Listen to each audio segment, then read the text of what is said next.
Shalom, family. Hey, shalom. And welcome to another new moon. This has been commanded by Yah that we're supposed to congregate on the new moon. New moon is a new month according to Yahweh's calendar system. We're here in the daughter of Babylon. A lot of what we go by is the Gregorian calendar system. But even with being in the daughter of Babylon, they still refer back to Yahweh's calendar system in order to get some of their days that they get, such as Pentecost. Because without knowing Yahweh's system, you cannot get to Pentecost, which they do every year, and a lot of times it falls during the same time as ours. So at the end of the day, even though man has implemented his own system, we see that at some point they refer right back to Yahweh's system in order to do the things that they want to do. And it's funny that we hear all of this about Enoch's calendar, but even man's system doesn't refer to Enoch's calendar system when they're trying to get to their holy days or holidays that they're using. They're still referring back to the calendar system that Yahweh put forth and gave to Moshe. This evening's class is called Israel's Family Feuds. And as we go deeper in this, we're going to see that, from the beginning of time, there's been feuds between families. And we have to understand that as we go forth, Yahweh's putting forth and building back his family, his nation. And we're going to understand that we're all going to come into situations and circumstances. It's nothing new. We're going to begin tonight in Genesis chapter 37. Genesis chapter 37, and we're going to read verses 3 through verses 22. That's Genesis 37, starting at verse 3. Now Israel loved Joseph more than all his children, because he was the son of his old age, and he made him a coat of many colors. And when his brethren saw that their father loved him more than all his brethren, they hated him, and could not speak peaceably unto him. And Joseph dreamed a dream, and he told it his brethren, and they hated him yet the more. And he said unto them, Hear, I pray you, this dream which I have dreamed. So at the beginning, we can see that this is not a situation that Joseph caused for himself. This is a situation that he was put in by his own father, by showing favoritism of one child. And we that are here, that are parents, have to be mindful with how we deal with the situation of our children, because then we could be causing afflictions between our children just because of how we deal with the situation. There's things that's said to me about one of my children versus another by an outsider, and I just have to take that for what it is, and I can't throw that in front of the rest of my children. Because when you examine each one of them, everyone has his own perfect gift. And a lot of parents tend to gravitate to the child who has the gift of something that they used to do when they were children. Now you're living through your child, depending on how far you went with that gift. Go ahead. Verse 7. For behold, we were binding sheaves in the field, and lo, my sheaf arose, and also stood upright. And behold, your sheaves stood round about, and made obeisance to my sheaf. And his brethren said unto him, Shalt thou indeed reign over us? Or shalt thou indeed have dominion over us? And they hated him yet the more, for his dreams and for his words. So you've got the father already showing him favoritism, and now he's dreaming these dreams and telling his older brothers that he's going to rule over them, which is unheard of, because we all know the firstborn should get a double portion and become head of the family. But here you've got this young man, he's the youngest at this point, telling them that he's going to rule over them. And the actions that the father has taken kind of backs up what he's saying. Go ahead. And he dreamed yet another dream, and told it his brethren, and said, Behold, I have dreamed a dream more, and behold, the sun and the moon and the 11 stars made obeisance to me. And he told it to his father and to his brethren. And his father rebuked him and said unto him, What is this dream that thou hast dreamed? Shall I and thy mother and thy brethren indeed come to bow down ourselves to thee, Now, to the earth? look at how prophetic the dream is. He says, I have dreamed the dream more, and behold, the sun and the moon. So he's talking about his father and his mother. And his father is able to interpret the dream and understand who he's referring to. And he says, and the 11 stars. What is strange about that at that point in time? There's not 12 of them. There's only 11 of them. Benjamin isn't born yet, but he's included in this dream. Go ahead. And his brethren envied him, but his father observed the saying. And his brethren went to feed their father's flock in Shechem. And Israel said unto Joseph, Do not thy brethren feed the flock in Shechem? Come, and I will send thee unto them. And he said to them, and he said to him, Here am I. And he said to him, Go, I pray thee, see whether it be well with thy brethren, and well with the flocks, and bring me word again. So he sent him out of the vale of Hebron, and he came to Shechem. So he's the youngest at this point. You're using him to tell you what the older ones are up to. See how he's causing more problems for this young man? So when we look at even the situation of King David, David was a shepherd at a young age. This young man is not being given those responsibilities to even understand or even learn about caring for the sheep, but you want me to go spy on them and come back and bring you word. So you see this constant situation that Joseph's being put into for his brothers to really dislike him? Go ahead. Verse 15. And a certain man found him, and behold, he was wandering in the field. And the man asked him, saying, What seekest thou? And he said, I seek my brethren. Tell me, I pray thee, where they feed their flocks. And the man said, They are departed hence. For I heard them say, Let us go to Dothan. And Joseph went after his brethren, and found them in Dothan. And when they saw him afar off, even before he came near unto them, they conspired against him to slay him. And they said one to another, Behold, this dreamer cometh. Come now, therefore, and let us slay him, and cast him into some pit, and we will say, Some evil beast hath devoured him, and we shall see what will become of his dreams. And Reuben heard it, and he delivered him out of their hands, and said, Let us not kill him. And Reuben said unto them, Shed no blood, but cast him into this pit that is in the wilderness, and lay no hand upon him, that he might rid him out of their hands to deliver him to his father again. Now, we see this constant situations he's being put into, that's building up the envy and the jealousy and the hatred of the brothers.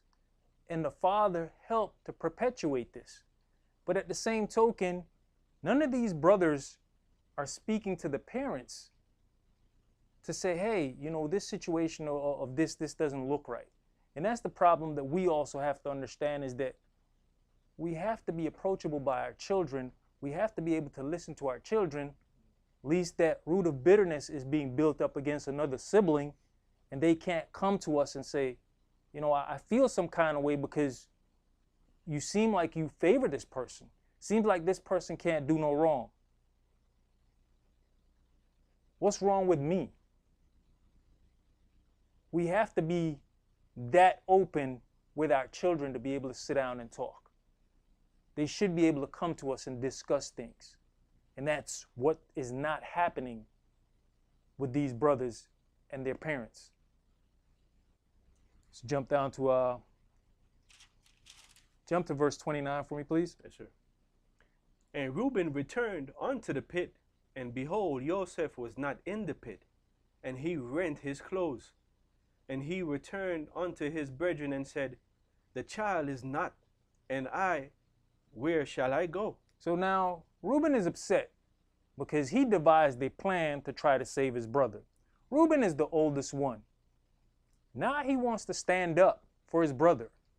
But this situation has gone on for quite a long time, and I'm sure he's been a part of these conversations. Why did you not quell the conversation or quell the anger a long time ago? So then we understand when it comes down to him not even getting the inheritance, we can see why. I mean, honestly, when you look at Reuben, Reuben is the firstborn.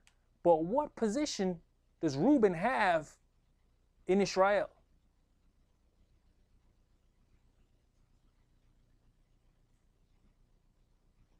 Judah,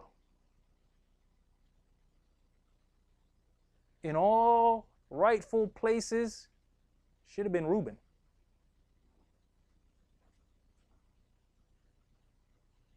Right? But as it's stated, he says, when it comes down to what had to be said about Reuben himself from his father, in Genesis 49, verses 3 through 4, he says, Reuben, you are my firstborn, my might, and the beginning of my strength, the excellency of dignity and excellency of power. Unstable as water, you shall not excel, because you went up to your father's bed, then defiled you it, he went up to my couch. His father's looking at one situation. If we go and we read into the situation, Reuben slept with one of his father's concubines. That's just how unstable this firstborn is. That is Reuben. But we got to also look at a situation with Reuben, being the firstborn. Reuben was the firstborn conceived after his father was put into controversy with the woman he wanted to marry, which also was the beginning of Israel's family feud. When you really want to look at it, that's where it all began. So now Reuben is the first product coming from that controversy, which was an unstable situation because he went in to marry one sister and was tricked into another sister. So we see where the instability begins. It's the same thing with Adam and Eve. Cain was that first born after the sin. And Cain is considered the son of the evil one. So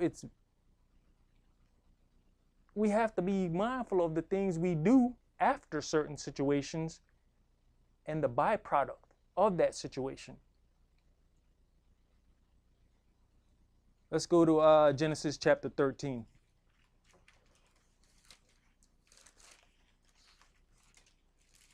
Genesis chapter 13, and we're going to read verses 7 through 12.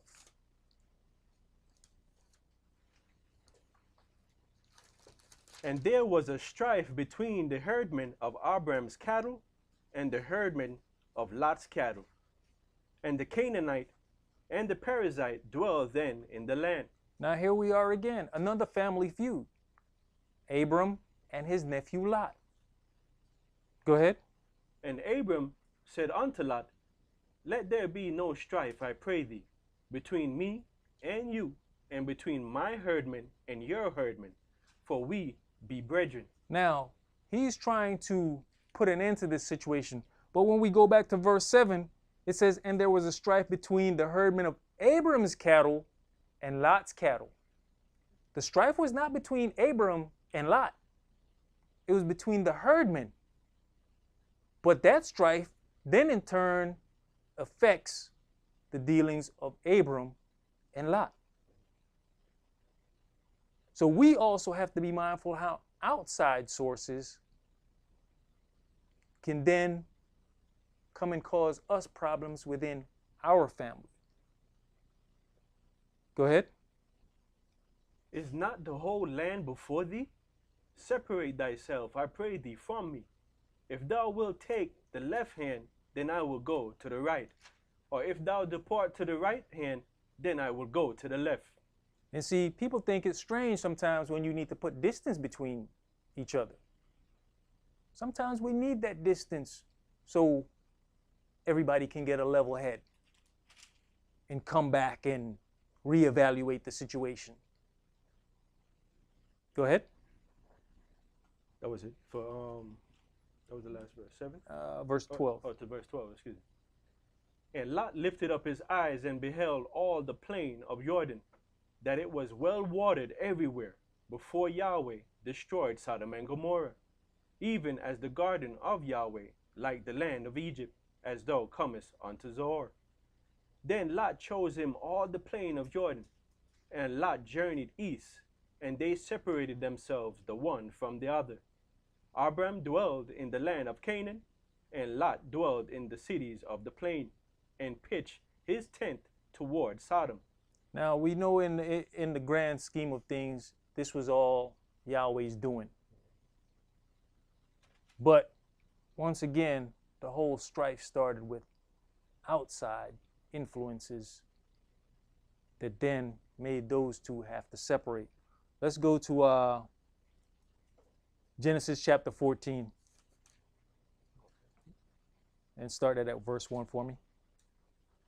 And it came to pass in the days of Amraphel, king of Shinar, Arioch, king of Elasar, Chedorlaomer, king of Elam, and Tidal, king of nations, that these made war with Bera, king of Sodom, and with Bersha, king of Gomorrah, Shenab, king of Admah, and Shemibar, king of Zobim, and the king of Bela, which is Zaor. All these were joined together in the vale of Siddim, which is the Salt Sea. 12 years they served Chedorlaomer. In the 13th year they rebelled. And in the 14th year came Chedorlaomer and the kings that were with him, and smote the Rephaim in Ashtaroth, Karnaim, and Zuzim in Ham, and Imims in Sheveh, Kiriath-jearim. These names were. And the Horites in their Mount Seir, unto El Paran, which is by the wilderness. And they returned and came to En Mishpat, which Jump is down to verse 11, my brother. verse 11. Yeah. And they took all the goods of Sodom and Gomorrah and all their victuals, and went their way. And they took Lot, Abram's brother's son, who dwelt in Sodom, and his goods, and departed.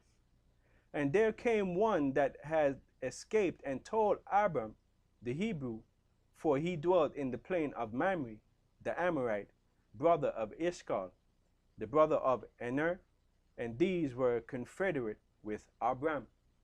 And when Abram heard that his brother was taken captive, he armed his trained servants, born in his own house, 318, and pursued them unto Dan.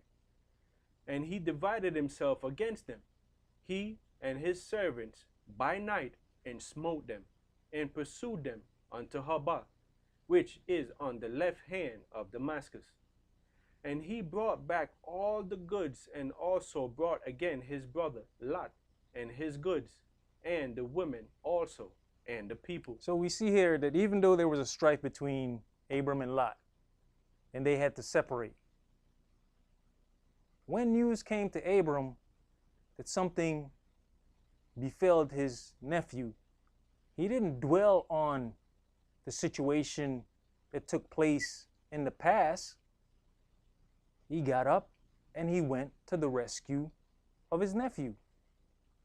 So it goes to show you that even with family feuds, at some point we have to put things behind us and be able to move forth. Abram could have said, hey man, he's on his own.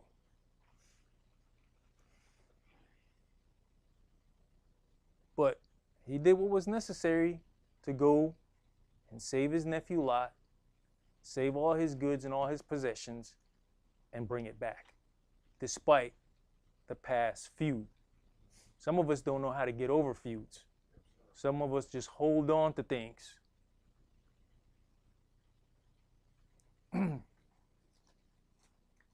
Let's go to Exodus chapter 4, and we're going to read verses 21 through 26.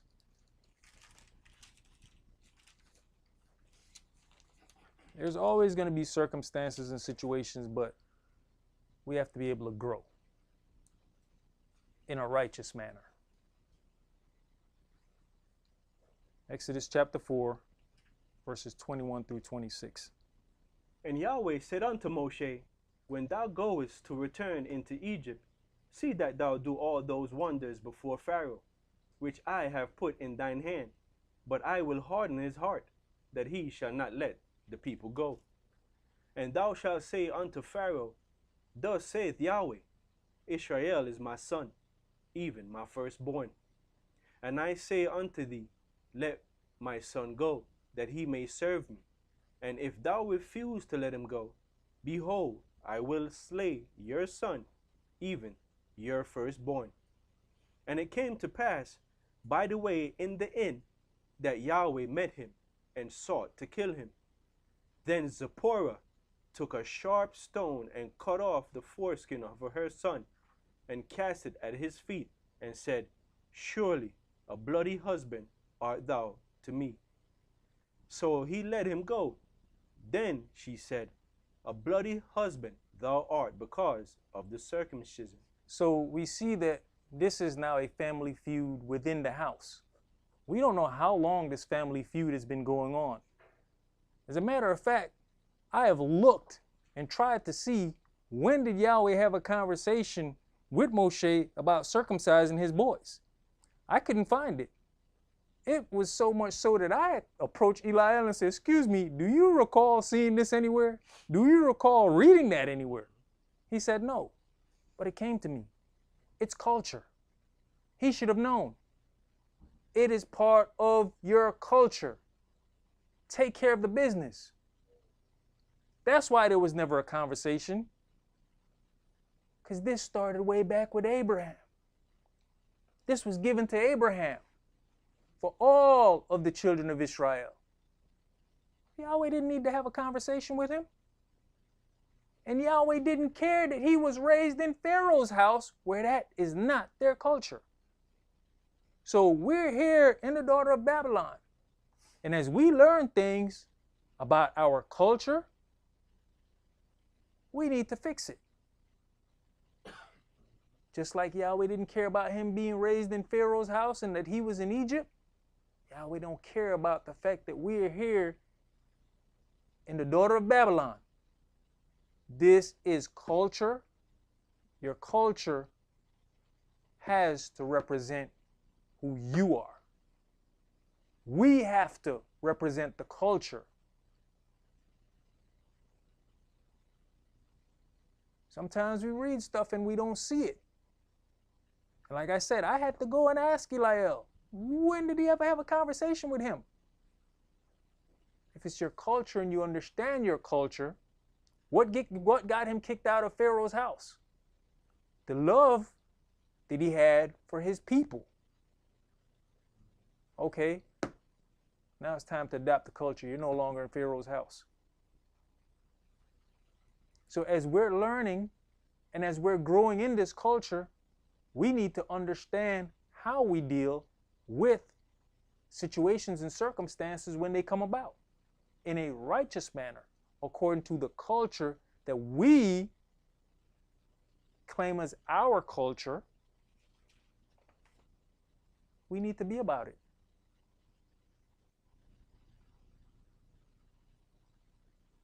Shouldn't take an angel backing one of us up and being in the midst of killing us. And even with the interesting thing is, Zipporah knew what it was about. And she is not an Israelite. but she knew what that situation was about. It doesn't matter who wants to get mad, just as long as the whole family is walking in righteousness.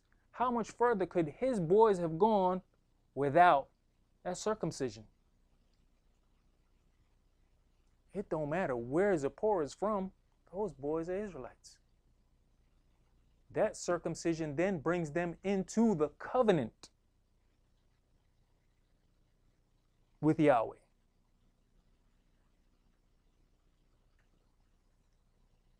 Jay-Z has a song called Family Feud.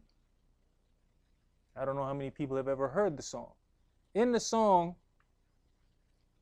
Jay-Z says, nobody wins when the family feuds. Me personally, I believe there's lessons to be learned in the family feud. As long as everybody that's involved is able to take a step back, even those who are not directly involved or indirectly involved, you should be able to step back from the situation when it's all over and said,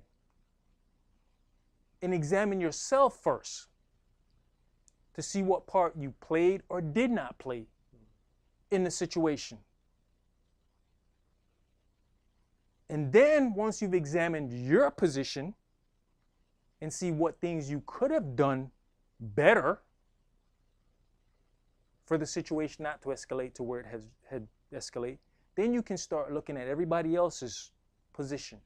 And from there, we should be able to come together, meeting of the minds, and sit down and say, you know, we could have handled this in this manner. We could have handled this way. From here on out, this is how we're going to handle this, so we don't come back to this place again. Coming up, I've always heard people say, hey, can we make it like it used to be? And at some point I stopped and said, you know what, if we make it like it was, we're going to end up in the same place. How about we make it better than it was? Let's strive to make it better than it was. Why are we going to settle to make it like it was? Like it was is what ended up with that situation. Let's strive to make it better. So in the situation of him saying everybody loses when the family feuds, no, there's a lot of lessons to be learned. The problem is, let's learn from the family feud and get the family feud right before it becomes the nation's feud. Let's go to 1 Kings chapter 2.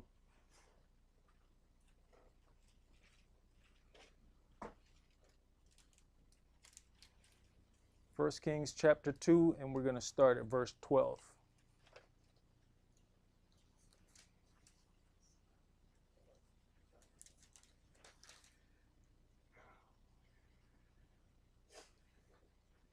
Verse 12. Then sat Solomon upon the throne of David, his father, and his kingdom was established greatly. And Adonijah, the son of Haggith, came to Bathsheba, the mother of Solomon, and she said, comest thou peaceably? And he said, peaceably. He said, moreover, I have so much to say unto thee. And she said, say on. And he said, thou knowest that the kingdom was mine, and that all Israel set their faces on me, that I should reign. Howbeit the kingdom is turned about, and is become my brother's, for it was his from Yahweh. And now I ask one petition of thee, deny me not. And she said unto him, say on. And he said, speak, I pray thee, unto Solomon the king, for he will not say thee no, nay, that he give me Abishag the Shunammite to wife. And Bathsheba said, well, I will speak for thee unto the king. But Sheba therefore went unto the king Solomon to speak unto him for Adonijah. And the king rose up to meet her, and bowed himself unto her, and sat down on his throne, and caused a seat to be set for the king's mother.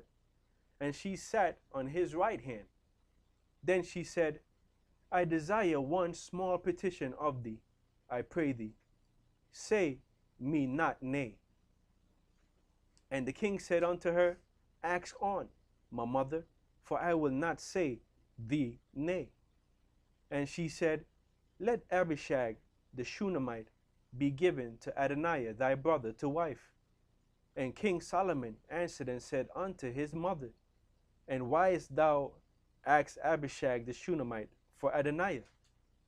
Ask for him the kingdom also, and for his mine, For he is mine elder brother, even for him, and for Abiathar the priest, and for Joab the son of Zeruiah. Then King Solomon swore by Yahweh, saying, Elohim do so to me, and more also, if Adonijah have not spoken this word against his own life. Now therefore, as Yahweh liveth, which hath established me, and set me on the throne of David my father, and who hath made me a house, as he promised Adonijah, shall be put to death this day. And King Solomon sent by the hand of Benaiah, the son of Jehoiada, and he fell upon him that he died. Now, in this whole situation, does anybody see the things that was done wrong? Does anybody understand the foulness of this whole situation? Keep in mind, this is a family feud. These are brothers. These are King David's son. But the foulness of this whole situation is he goes to his mother. Do we not see a problem with that situation? He goes to ease his way in with her to try to get his own way. He even admits that he understands this position was set for his brother from Yahweh. But you're still trying to manipulate your way over what Yahweh has established? That's a real big issue waiting to happen. And then the next problem is that the mother then is willing to take this conversation to her son. The next thing should have been to him, why don't you go talk to him yourself? Man-to-man conversation. That's something for my sisters to get. There's certain situations when a brother comes to you, you need to tell that brother, nah, go talk to my husband, go talk to that brother, don't use me to deliver your message. Because then you see that was a cowardly act. Brothers shouldn't have a problem talking to brothers. And if a brother has a problem talking to a brother, then that sister who he approached should look at him as something else.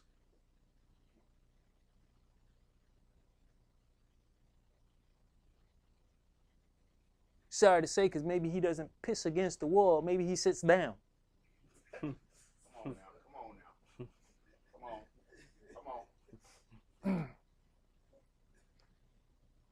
See, even this situation that we're going to go on to Numbers chapter 16, and we're going to read verses 1 through 3. Even this situation that is being set forth to slow-mo, this situation would then cause a rift within the whole nation of Israel. This is what he's setting up. So understand when slow-mo says, why don't you just ask the kingdom for him while you at it? Because you want me to give him something that belonged to my father who was the king, which then gives him some type of power to own something of the king's, which then he can go around and set his own thing up. See, I got what was my father's. He was the king. Remember, I got Abishag. Remember, she kept him warm. So, you know, like he was saying, slow-mo really is not the rightful king. I'm the rightful king. I'm older than him. So understand when Shlomo says, why don't you ask the kingdom for him while you at it? This situation was to create a rift. And what he said, he got to die. Because what? He's going to continue to be a thorn in my side. Because he cannot accept the fact, even though he speaks it out of his mouth, he cannot accept the fact that that position of the firstborn was not given to him. It's interesting, we don't hear Reuben complain about it. Guess at some point Reuben accepted the fact.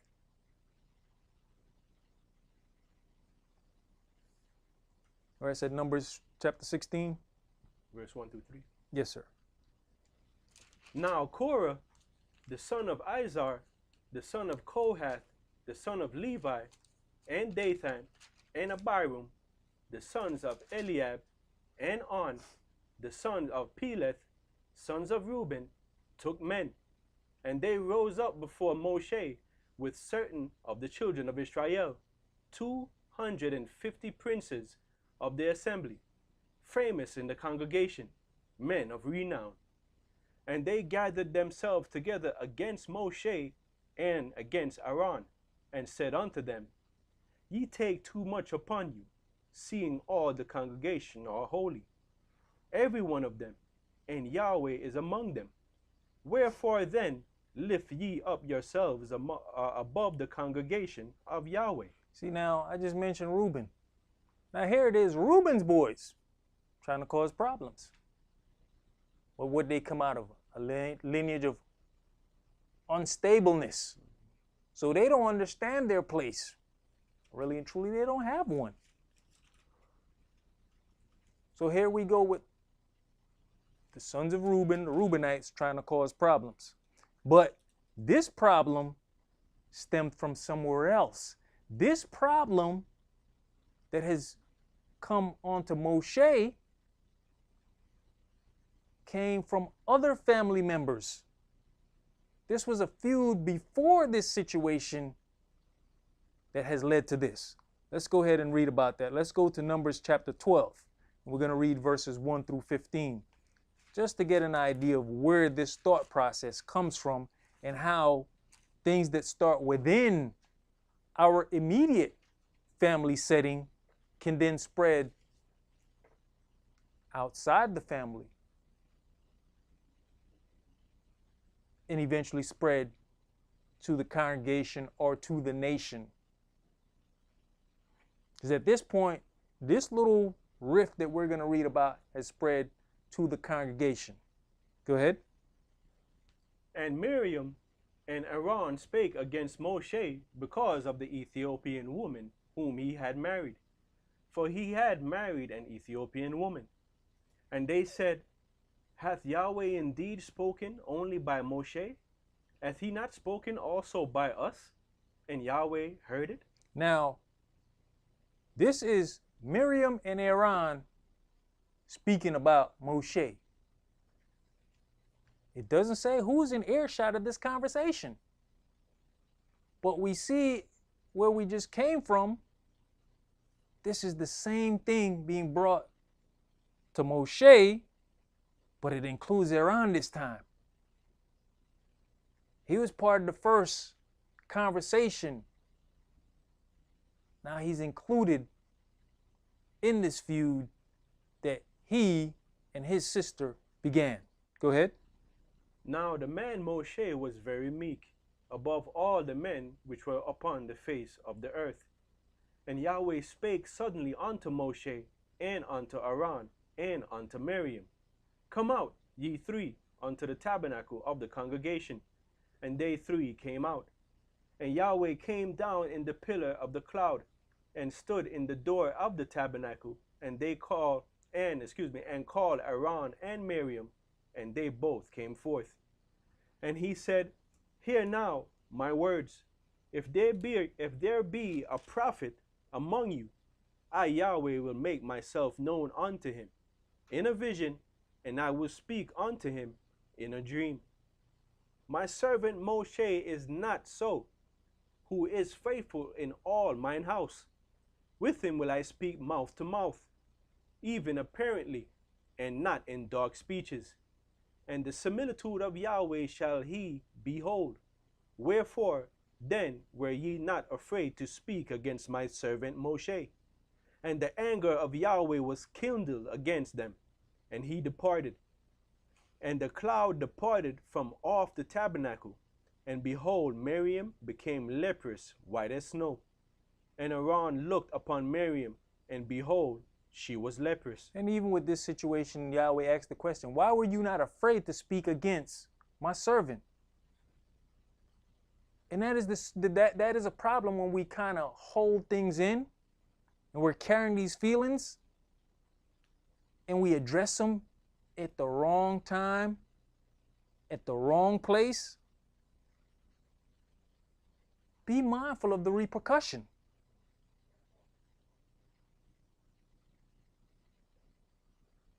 Because as you come out of a bag, please consider that the next person might come out of a bag on you, not in a way that you're expecting. But had you not held and carried these feelings for so long, you might have been able to address it in a better manner. Go ahead. Verse 11. And Aaron said unto Moshe, Alas, my master, I beseech thee, lay not the sin upon us, wherein we have done foolishly, and wherein we have sinned. Let her not be as one dead, of whom the flesh is half consumed when he cometh out of his mother's womb. And Moshe cried unto Yahweh, saying, Heal her now, O Elohim, I beseech thee. And Yahweh said unto Moshe, If her father had but spit in her face, should she not be ashamed 7 days? Let her be shut out from the camp 7 days, and after that, let her be received in again. Now, how many of us take that into consideration? That the same person that you go off on, the same person that you cause controversy with, may be the only person that can pray to Yahweh for you. Go ahead. And Miriam was shut out from the camp 7 days, and the people journeyed not till Miriam was brought in again. Now, when I said earlier that the previous stuff that we read in Numbers chapter 16, when the Reubenites came up with the same conversation or with the same accusation, that it began from here. Understand, the whole congregation had to sit down and stay still until Miriam was cleansed. So do you not think that word got out on why we're sitting still? Do you not think that word got out on why she's outside of the camp? It had to spread because people want to know, why are we not moving? Why is she over there? So then we understand where that root of bitterness came later on. But this time it's directed not only at Moshe, but Aaron as well. Certain conversations we can have one-on-one. Certain conversations we can have in a decent manner before it becomes a family feud, and then the family feud becomes a nationwide feud. Let's go to Matthew chapter 22. Actually, we don't even have to go there. Let's go to Acts chapter 23. We're going to go read verse 1 and 10. Matthew chapter 22 and verse 23 says, The same day came to him the Sadducees, which say there is no resurrection, and asked him.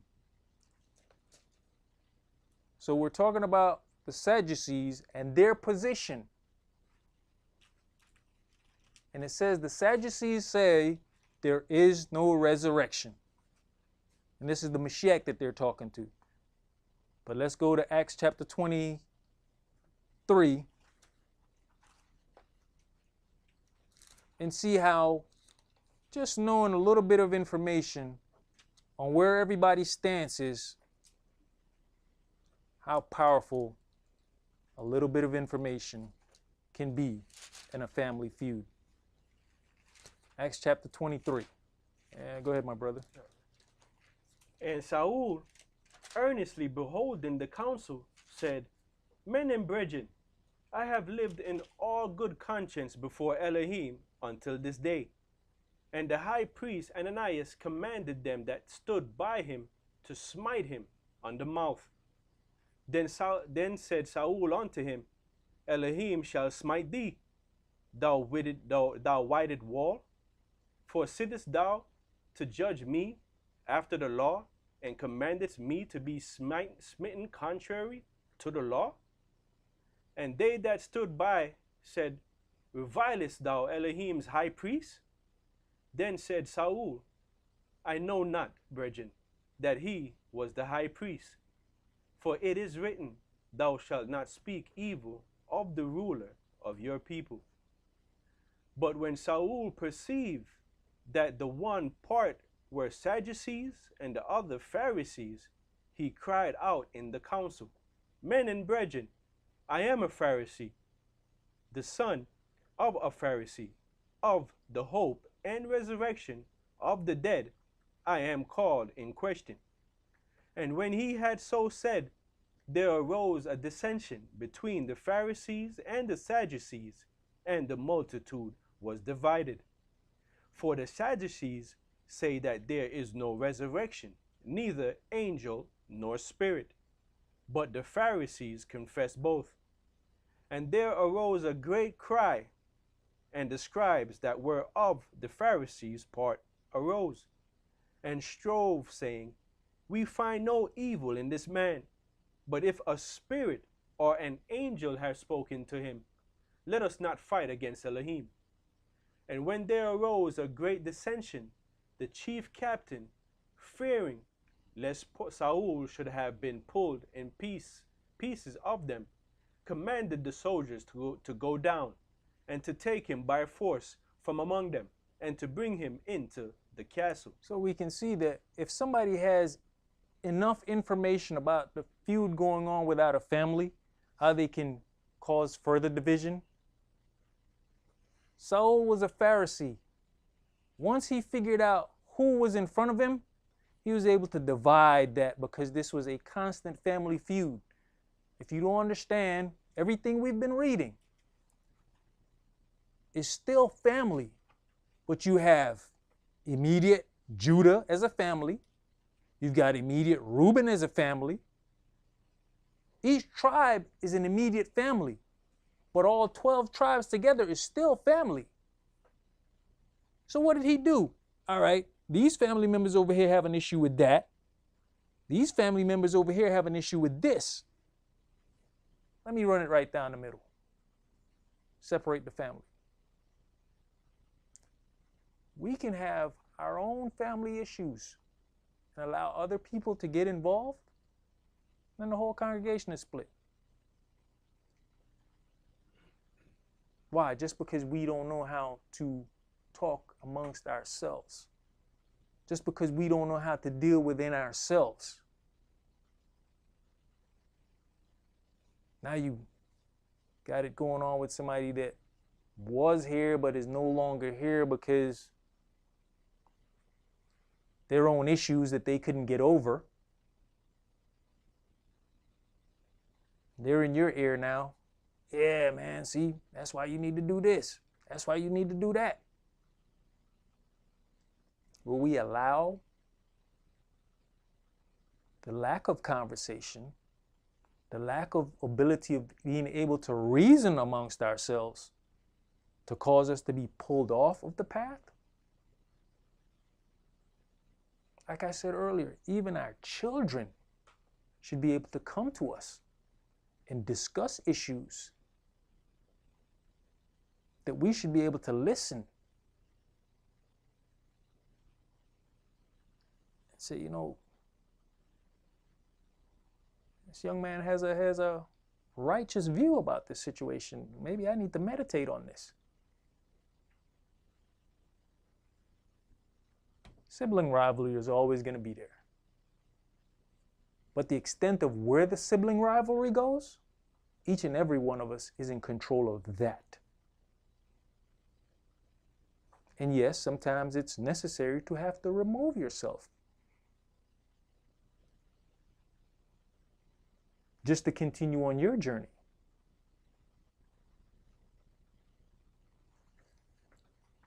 Let's go to Matthew chapter 5.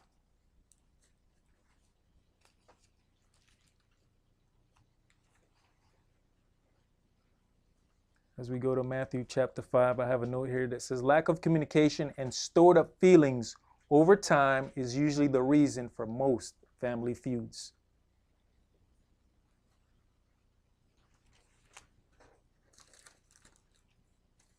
If you get an opportunity to talk to the individual and you let the individual or you let that situation pass you and you don't deal with it,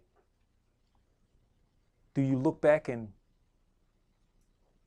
fault yourself for not taking the opportunity to deal with the situation as it rose up? A lot of things go on because we allow it to go on. A lot of things go on because we just bypass it. Even though it's bothering us, the treatment that we might be getting, we just say, And then this big blow up happens. And we're right there, a part of the big blow up.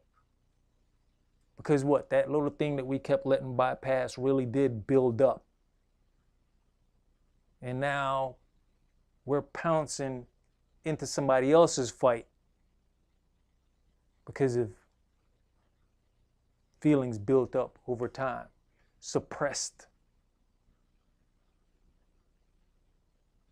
And as I'm saying that, hey, there's a lot of brothers here that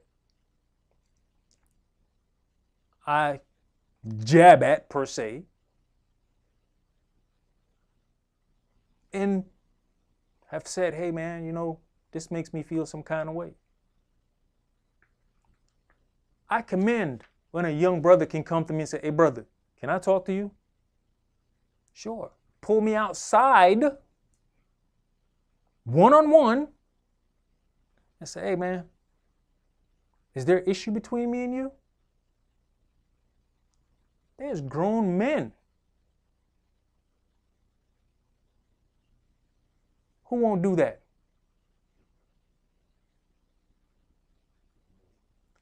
I've said it before, and I'll say it again, and I'll say it right now. If you feel that I'm offending you, if you feel I'm treating you some kind of way, please approach me and tell me. Because a lot of times what you allow to continue to go on, you should then blame yourself. But what will happen is, 9 times out of 10, you will not talk to that person. I might have to hear it from Priest Esaac. I might have to hear it from Eliel. But even that is not a problem. Because sometimes you don't want to approach a person because you don't want it to be confrontational. Because a lot of us don't know how to approach a situation and allow the words that come out of your mouth to be easily entreated. So if you know you're that person, yes, it might be best to have a mediator. But we shouldn't allow situations to go on week after week or month after month and not be addressed. We're all supposed to be growing and learning. And learning to become a family and operate and move as such.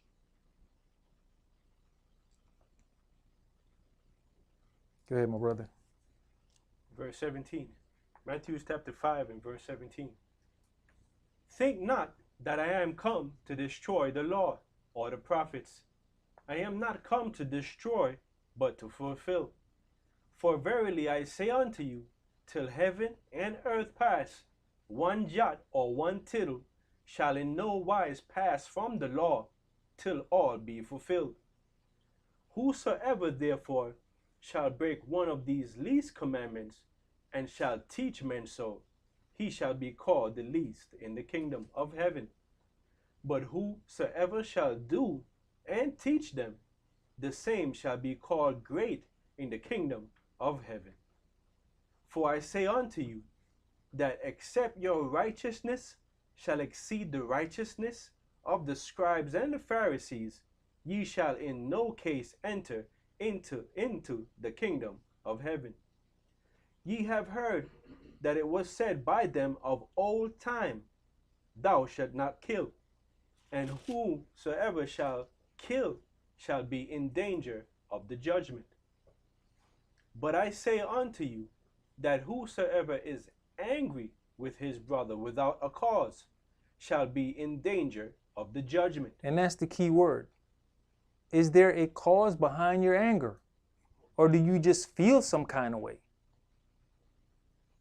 We all have feelings. But at the end of the day, what makes your feelings more justified than my feelings? Let's examine the situation, sit down and reason, and see if what we're caught up in is just a bunch of feelings.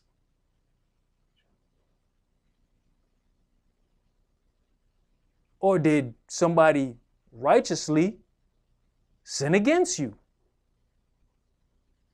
Did somebody trespass against you, or is it just your feelings? That's what we have to examine as well. The whole situation that took place with Yosef was feelings, how his brothers felt.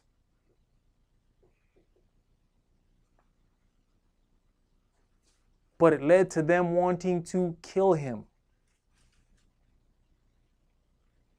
And we know what the outcome was. Despite all that was done to him, he saved their lives. But we don't know how long and what he went through day by day dealing with what his brothers did to him.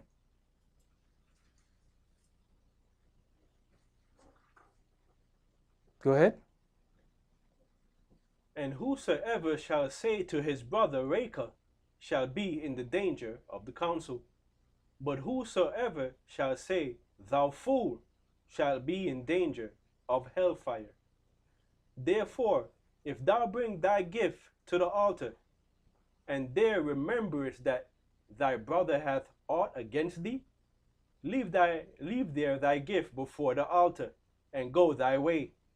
First be reconciled to thy brother, and then come and offer thy gift. All right, my brother, we're going to go to 1 Corinthians, and we're going to read 1 Corinthians chapter 6. We're going to read verses 1 and 2. Verse 24 says, Leave there your gift before the altar and go your way. First be reconciled to your brother, and then come and offer your gift. Approaching onto the altar is not only during Passover. This takes place every Sabbath. But I guess because we are not necessarily going before the altar to offer up prayers and supplications, we do not see the need for reconciliation from one weekly Sabbath to the next.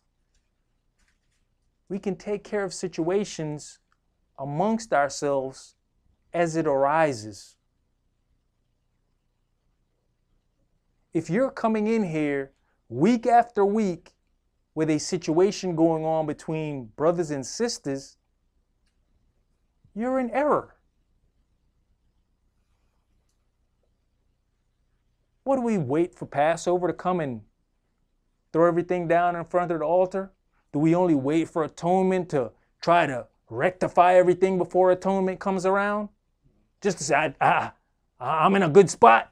I'm in a good place. I don't know about you. But what has built up over that period of time while you're waiting for atonement to come around?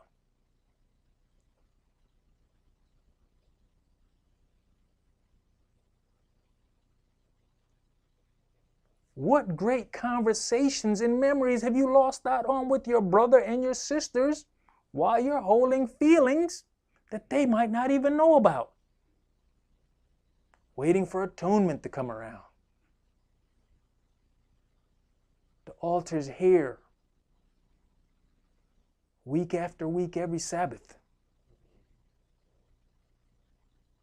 You come and you put your gift in an envelope, you're in error.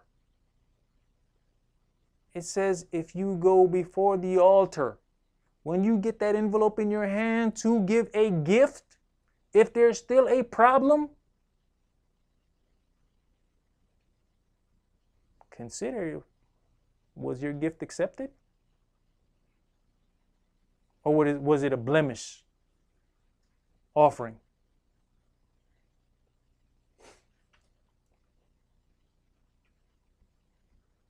We can't wait for stuff to build up. We can't wait for time to continue to pass, because the time is getting shorter and shorter, and we see the things coming down the pipeline quicker and quicker. We can't continue to play games, not when we're supposed to be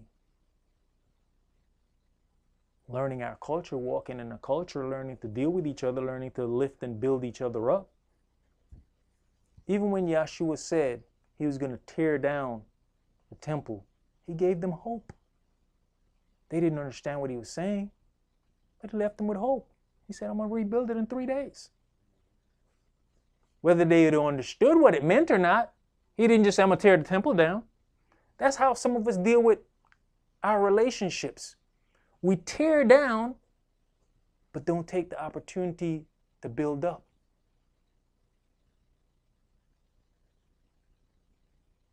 If it's your wife and you tear her down in a situation, do you turn around and build back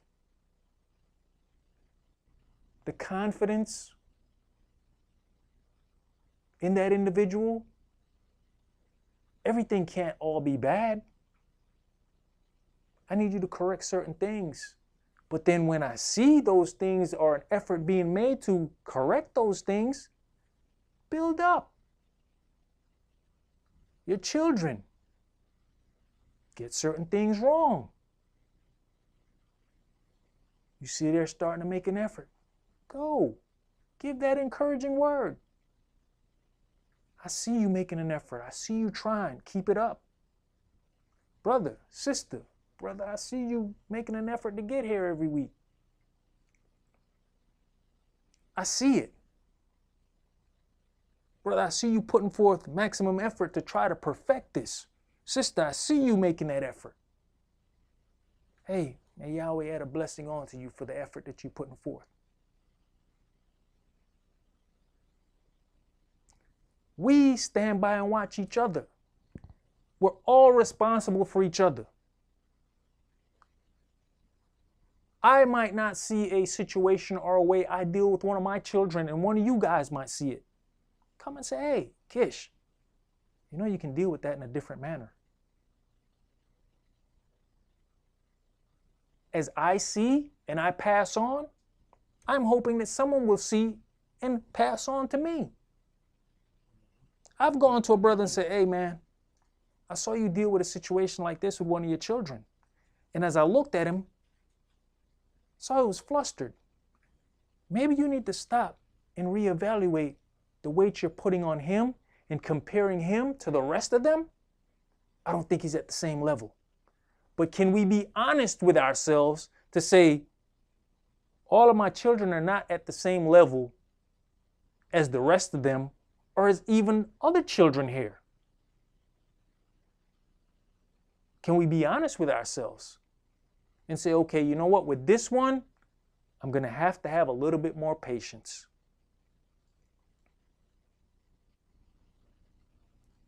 Same way we want Yahweh to have patience with us.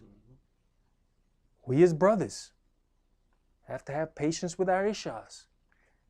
You've got women in here that are ahead of some of the brothers when it comes to this spiritual walk. Have patience with the brother. Don't use your knowledge as something to put down and degrade. We're all learning. We all need to help each other. But we all have to be open enough to be able to accept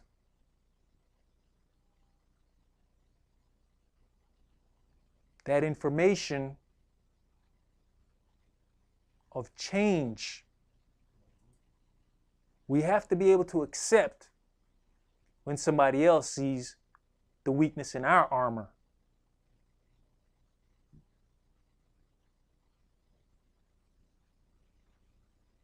Go ahead, my brother. 1 Corinthians chapter 6 and verse 1. Dare any of you, having a matter against another, go to law before the unjust and not before the saints?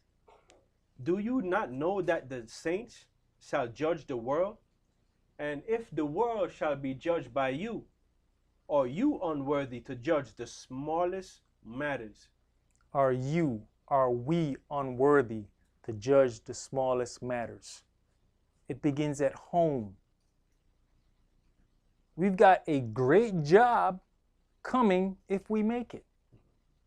But if we can't even judge matters amongst ourselves, if we can't even be honest amongst each other, how do we think we're ever going to be able to sit at a position of judgment of angels of the world? Do we not understand what it means of the world?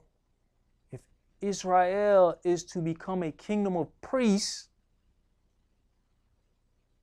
that means the matters of the world is going to come before us. But do we not start learning how to deal with the smallest matters, which begins in our households? Do we not begin to learn how to deal with each other? It's a heavy weight coming. It's a great responsibility coming.